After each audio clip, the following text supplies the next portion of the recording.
The morning mist clung tightly to the hedgerows of the French countryside in June 1944. German scouts peered anxiously through their high-powered binoculars at what appeared to be a massive buildup of Allied armor in the distance. They saw the distinct silhouettes of Sherman tanks and heavy artillery pieces positioned for an imminent attack. The rumble of engines and the clanking of treads drifted across the fields, reinforcing the visual evidence of a formidable force. Panic began to set in among the defending troops as they radioed their commanders about the gathering storm. They believed that the main thrust of the Allied invasion was directed squarely at their location, and they prepared their defenses accordingly. However, the reality on the ground was entirely different from what the German observers perceived. The tanks were not made of hardened steel, but of rubber and canvas filled with air. The artillery pieces were intricate decoys, carefully painted to deceive the eye.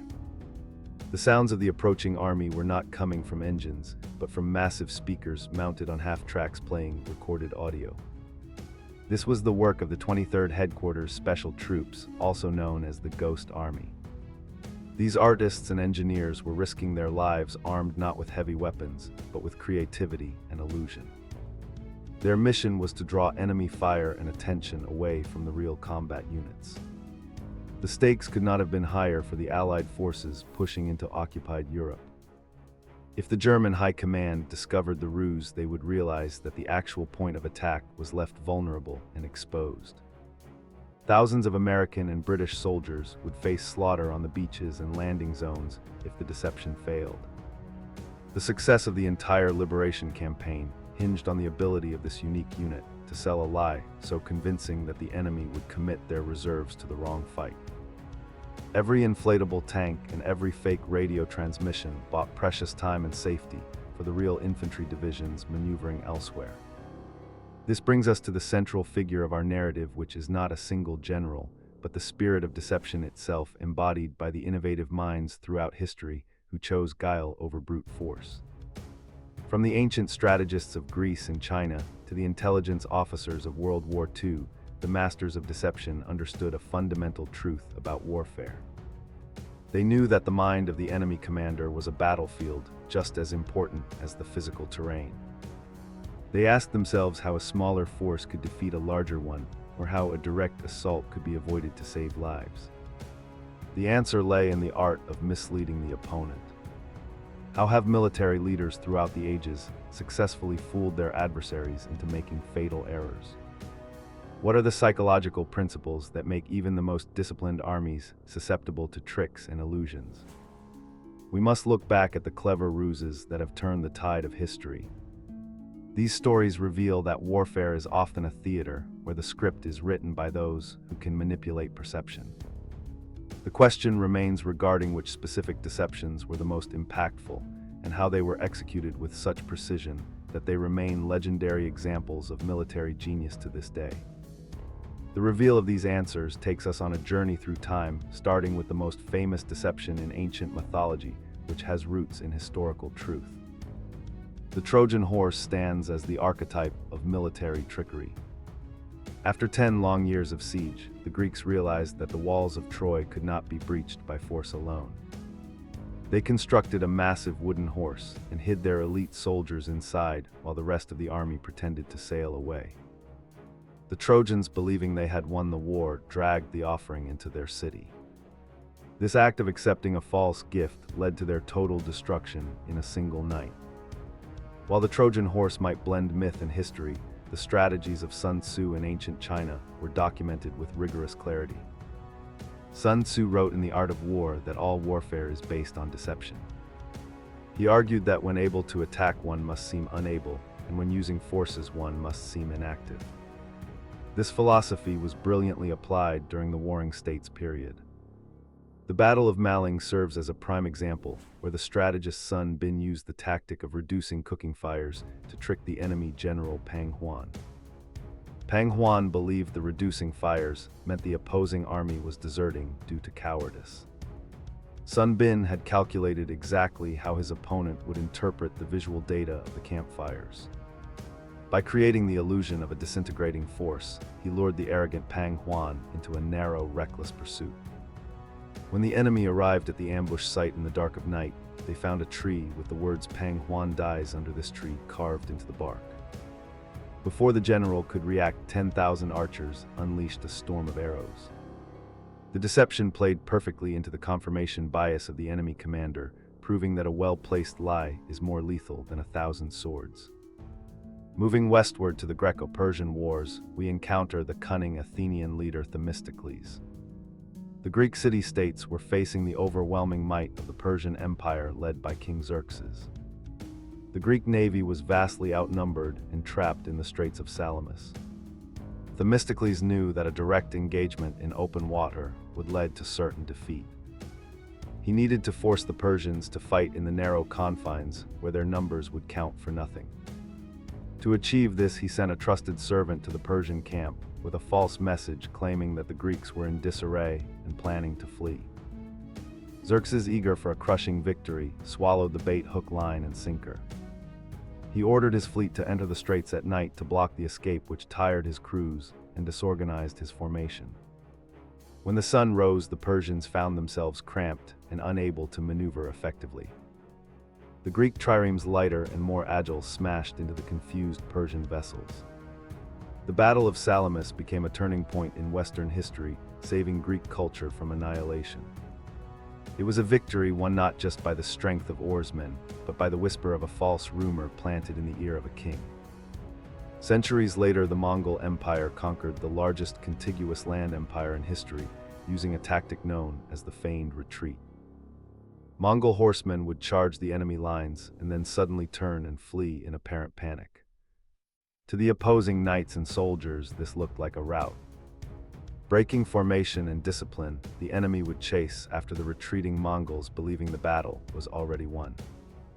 This was exactly what the Mongol commanders wanted. As the pursuers spread out and their horses tired, the Mongols would suddenly wheel around, raining armor-piercing arrows upon them.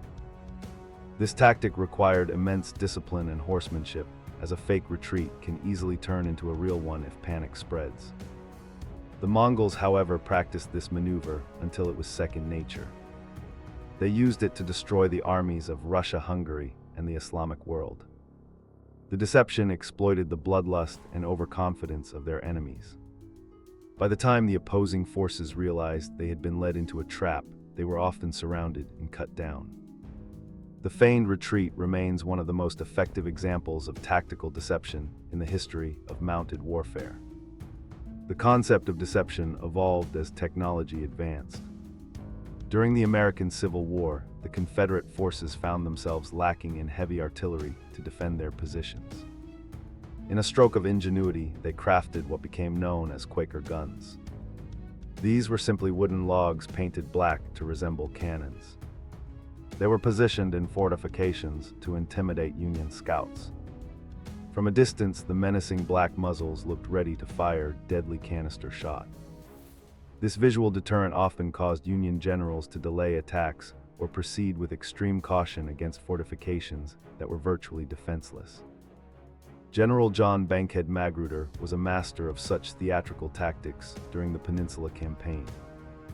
He marched his small force in a continuous circle, passing a gap in the trees where Union observers were watching. To the Union officers, it appeared as though an endless column of Confederate reinforcements was arriving. This simple stage trick convinced General George McClellan that he was vastly outnumbered. McClellan hesitated and besieged the lines, instead of attacking, allowing the Confederates time to bring up actual reinforcements. Magruder had used motion and perception to multiply his force strength in the mind of his enemy. World War I introduced the submarine as a devastating weapon of war.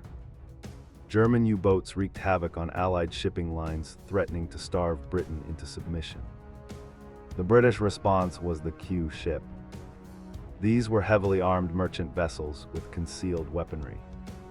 They looked like helpless tramp steamers or fishing boats sailing alone in dangerous waters. When a U-boat surfaced to attack with its deck gun to save precious torpedoes, the Q ship would drop its false panels. Hidden guns would swing out and open fire on the surprised submarine. The crews of the Q ships were actors as much as they were sailors. They would stage panic parties where some crew members would rush to the lifeboats in feigned terror to sell the illusion of a defenseless victim. This encouraged the U-boat commander to bring his vessel closer for the kill. Once the target was within point-blank range, the Royal Navy gunners remaining on board would unleash hell. It was a deadly game of cat and mouse where the prey suddenly transformed into the predator. The Q ships made the surface attack a dangerous proposition for German captains. The First World War also saw the birth of modern camouflage. The French established the section de camouflage, employing cubist artists to disrupt the outlines of cannons and vehicles. But at sea, the problem was different. You could not hide a massive ship on the open ocean. The solution was dazzle camouflage. Instead of trying to make the ship invisible, artists painted them with bold, clashing geometric shapes in black and white. The goal was not to hide the vessel, but to confuse the enemy rangefinders about its heading and speed, making it difficult to aim a torpedo. By the time World War II erupted, deception had become a formalized branch of military intelligence. The British formed the Advanced Headquarters A Force and other units dedicated solely to misleading the Axis powers. One of the most colorful figures in this arena was Jasper Maskelyne, a stage magician who joined the Royal Engineers. Maskelyne applied the principles of stage magic to the Desert War in North Africa. He used mirrors, canvas, and paint to hide supply lines, and even attempted to create the illusion of the harbor of Alexandria being moved to a different location to fool night bombers. While the extent of Maskelyne's personal impact is sometimes debated, the broader British deception efforts in North Africa were undeniably effective.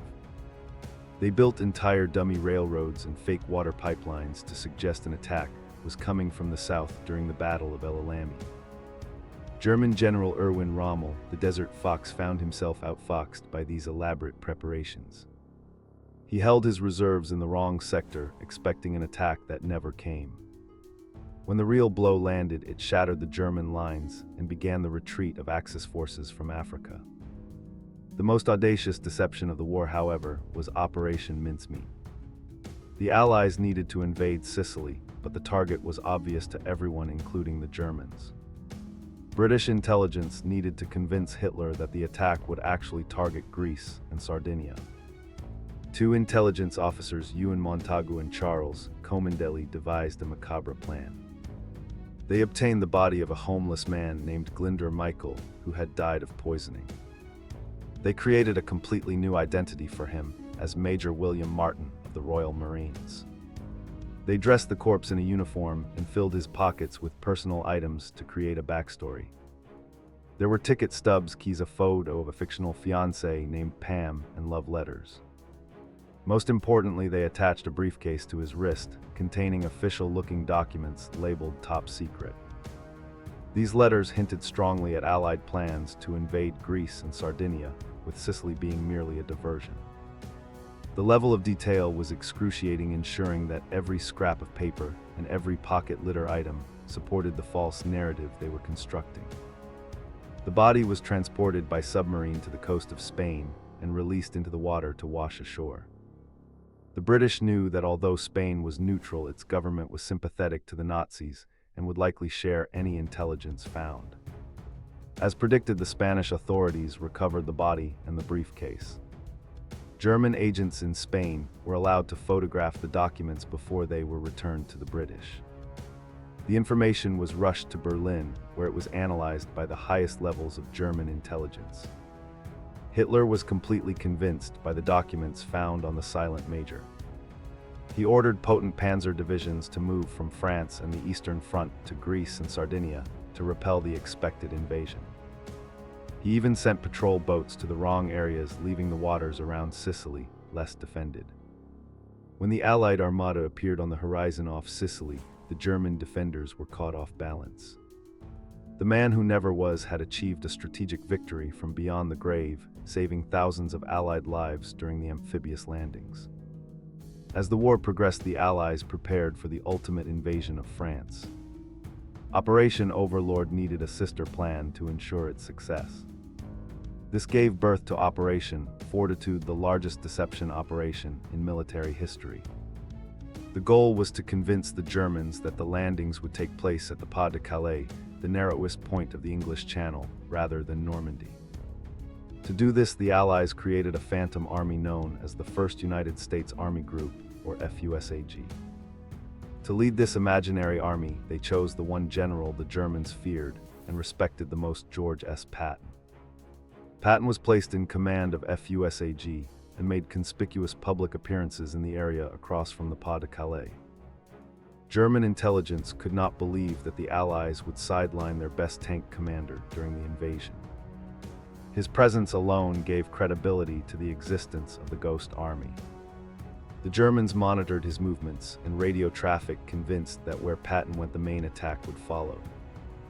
The physical deception for Operation Fortitude involved the Ghost Army units mentioned earlier, but on a strategic scale. Fields in southeast England were filled with inflatable tanks, wooden aircraft, and fake landing craft. Double agents working for the British under the double cross system fed false reports to their German handlers.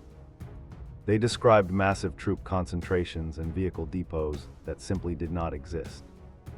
The German aerial reconnaissance planes were allowed to fly over these specific areas to photograph the decoys, reinforcing the lies told by the spies. Wireless deception played a crucial role.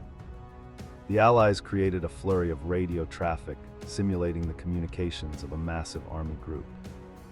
Radio operators transmitted orders for supplies, training exercises, and personnel transfers for non-existent units. German listening posts intercepted these signals and triangulated their origins, constructing a detailed order of battle for FUSAG. The picture they built was exactly what the Allies wanted them to see. A massive force poised to strike at the Pas de Calais.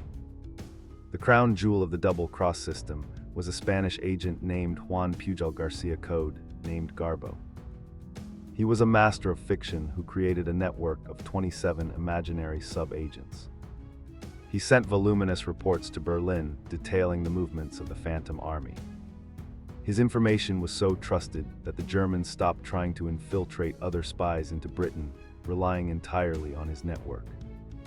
On the morning of D-Day, Garbo sent a message warning that the Normandy landings were a diversion, and the real attack was still to come at Calais. This final lie paralyzed the German response. Hitler and his generals held back their powerful panzer divisions in the Pas de Calais, waiting for the main invasion that Garbo had promised. For weeks after the Allies had already established a foothold in Normandy, the Germans kept significant forces guarding the wrong beaches. By the time they realized the truth, it was too late. The Allies had broken out of the beachheads and were liberation-bound across France. Operation Fortitude was a resounding success. In the Pacific theater, deception was also vital. The United States Navy used radio silence and diversionary carrier strikes to mask the movements of their fleets. Before the Battle of Midway, American intelligence broke the Japanese naval code. They suspected the target was Midway but needed confirmation. They sent a false message in the clear stating that Midway was short of fresh water. The Japanese intercepted this and reported that the target AF was short on water. This confirmed the target and allowed the US Navy to set a trap. The Japanese Navy, expecting to surprise the Americans, found themselves ambushed. American dive bombers caught the Japanese carriers with their decks full of refueling and rearming planes. In a matter of minutes, 4 Japanese carriers were sinking. The deception regarding the water supply had allowed Admiral Nimitz to place his carriers in the perfect position to strike. It was a victory of intelligence and counter-deception that shifted the momentum of the war in the Pacific permanently. The Soviet Union also practiced deception on a massive scale known as Maskirovka. During Operation Bagration in 1944, they secretly moved huge armies to the front lines under the cover of darkness and radio silence. They left dummy positions active in other sectors to confuse the Germans. The resulting offensive destroyed Army Group Center and pushed the German army out of Russia. The scale of the surprise was so total that the German command refused to believe the initial reports of the breakthrough. As we move into the modern era, the tools of deception have changed, but the principles remain. Electronic warfare allows armies to project false radar signatures or spoof GPS signals. Cyber warfare can disrupt communications and spread disinformation instantly. However, the reliance on technology also creates new vulnerabilities. A force that relies heavily on digital sensors can be blinded or misled by a technically savvy opponent. The game of cat and mouse continues in the electromagnetic spectrum. The psychology behind these deceptions is timeless. They exploit the human tendency to see what we expect to see. Confirmation bias leads commanders to filter out information that contradicts their preconceived notions. The most successful deceivers are those who understand the fears and hopes of their enemy. They paint a picture that the enemy wants to believe, whether it is a weak opponent fleeing in terror or a reinforcing army arriving to save the day. The reveal of these historical truths shows us that wars are not won by firepower alone. The Ghost Army, the Man Who Never Was, and the Wooden Horse of Troy demonstrate that creativity and intellect are force multipliers. A well-crafted lie can neutralize a tank division. A fake radio message can sink a fleet. The history of warfare is a testament to the power of the human mind to invent, to trick, and to outmaneuver. In the end, the greatest weapon on the battlefield is not the sword or the missile, but the imagination. The clever tricks that misled enemies and won battles serve as a reminder that perception is fragile. History honors the brave who fight, but it also remembers the cunning who deceive. As long as conflict exists, there will be those who operate in the shadows, whispering falsehoods that change the destiny of nations.